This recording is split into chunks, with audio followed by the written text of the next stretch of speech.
کسی نے وظیفے کے بارے میں سوال کیا ہے. یہ پوچھ رہے ہیں کہ کیا یہ بات صحیح ہے کہ 41 دن تک سورۃ المزمل پڑھیں تو آپ کی تکلیف دور ہو جائے گی اور آپ کے رزق میں برکت آئے گی؟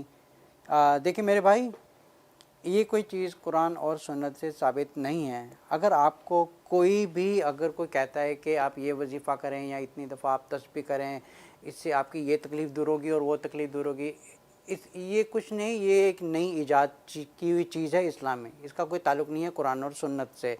جیسے اگر نماز کے بعد ہم پڑھتے ہیں 33 دفعہ سبحان اللہ پڑھتے ہیں، 33 دفعہ الحمدللہ پڑھتے ہیں، یا 34 دفعہ اللہ اکبر پڑھتے ہیں، یہ ایک سنت کی طرف سے ہے. لیکن اگر ہم نماز کے بعد 1000 تسبیح کریں گے تو ایک تو ثواب ہونے کی تو دور کی بات ہے، ایک تو یہ بدعت ہو جائے گی اور یہ سیدھا جہنم میں جانے والی چیز ہے. اسی طرح اگر کوئی کہتا ہے کہ اگر ہم 1000 دفعہ یہ پڑھیں گے، 1000 دفعہ یہ تسبیح کریں گے، اس سے ہماری یہ پرابلم سولو ہو جائے گی، اس سے ہمیں رشتہ مل جائے گا، اس سے ہمارے کاروبار میں برکت آ جائے گی، تو اس کا کوئی کانسیپٹ نہیں ہے. جیسے قرآن اور سنت کے حساب سے ہے کہ رزق بڑھانے کا طریقہ کیا ہے. آپ طہارت میں رہیں، آپ گناہ سے دور رہیں، پھر اللہ سے آپ دعا کریں. آپ جتنا پاکی کی حالت میں رہیں گے، آپ اللہ کی عبادت کریں گے، آپ کی زندگی میں ایک قدرتی برکت آئے گی. لیکن اگر کوئی کہتا ہے کہ میرا جلدی سے کام سالو ہو جائے، میں کچھ منت مانگ لوں میرا کچھ کام ہو جائے گا، اس سے کچھ بھی نہیں ہوتا، بلکہ الٹا آپ کے اوپر گناہ چڑھتا ہے. یہ چیز شاید آپ کو دنیا میں ایک فائدہ دے سکتی ہے، لیکن آخرت میں آپ ٹوٹلی لاس ہیں. جیسے رسول اللہ صلی اللہ علیہ وسلم ہر جمعہ کے خطبہ کے تقریباً یہ چیز فرماتے تھے، وَشَرَ الْأُمُورَ مُحْدَثَاتُهَا فَإِنَّ كُلَّ بِدْعَةٍ ضَلَالَةٍ وَكُلُّ ضَلَالَةٍ فِي النَّارِ. جیسے آپ کوئی بھی بدعت والی چیز کریں گے جسے قرآن اور سنت سے ثابت نہیں ہے، آپ کو سیدھے جہنم میں لے کے جانے والی چیز ہے. یہ ایک صرف دل پہ ایمان والی بات ہوتی ہے. لیکن اگر یہی ایمان اگر ہم اللہ پر رکھیں کہ اللہ نے ہمیں کہا ہے یہ کرنے کے لیے، ہم وہ کریں اور اس پر توکل کریں کہ اس سے ہماری تکلیف دور ہوگی.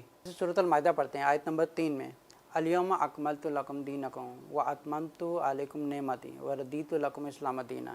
اللہ تعالیٰ نے قرآن میں فرما دیا ہے کہ آپ کا دین یہاں پہ مکمل ہو گیا ہے. مطلب قرآن اور حدیث میں ایسا کچھ نہیں ہے جس میں ہمیں کوئی جواب نہیں ملتا. اگر تو ہمیں کوئی تکلیف آتی ہے تو ہم پہلا ریفرنس قرآن میں فائنڈ کرتے ہیں اور دوسرا ریفرنس صحیح حدیث میں فائنڈ کرتے ہیں، جس سے ہماری زندگی میں کچھ فرق آئے. تو اگر یہ وظیفے کرنا ہے تو ہماری پرابلم کیا ہے کہ ہم لوگ جب ذہنی بیمار ہو جاتے ہیں یا ہمیں کوئی پریشانی آ جاتی ہے تو ہم لوگ یہاں وہاں دیکھنا شروع کر دیتے ہیں. لیکن یہ نہیں دیکھتے کہ ہم لوگ پہلے ہی چیز قرآن کھول کے دیکھیں کہ اللہ ہمیں حکم کیا دے رہا ہے کہ تاکہ ہماری تکلیف دور ہو جائے. لیکن یہ دیکھنے کی بجائے ہم لوگ وہاں کسی امام کے پاس جا رہے ہیں، کسی ملا کے پاس جا رہے ہیں، کسی پیر کے پاس جا رہے ہیں، کسی فقیر کے پاس جا رہے ہیں. یہ سب چیزیں بدعت ہے. یہ چیزیں آپ کو دنیا میں نفع دے سکتی ہے لیکن آخرت میں یہ ٹوٹلی لاس ہے، کیونکہ اسے نہ تو قرآن میں ثابت ہے نہ صحیح حدیث میں ثابت ہے. تو یہ کرنا بالکل جائز نہیں ہے، بلکہ اس سے اچھا بہتر ہے کہ انسان شراب پی لے، زنا کر لے یا کچھ غلط کام کر لے، لیکن بدعت سے بچے. اگر میں نے کہا ہے کہ زنا اور شراب بدعت سے بہتر ہے، لیکن اس کا یہ مطلب کہنے کا نہیں ہے کہ زنا اور شراب بہتر ہیں. اس کا کہنے کا مطلب ہے کہ لیکن بدعت سے بہتر ہے، کیونکہ اللہ تعالیٰ نے فرمایا کہ ہر قسم کا گناہ کی معافی ہے.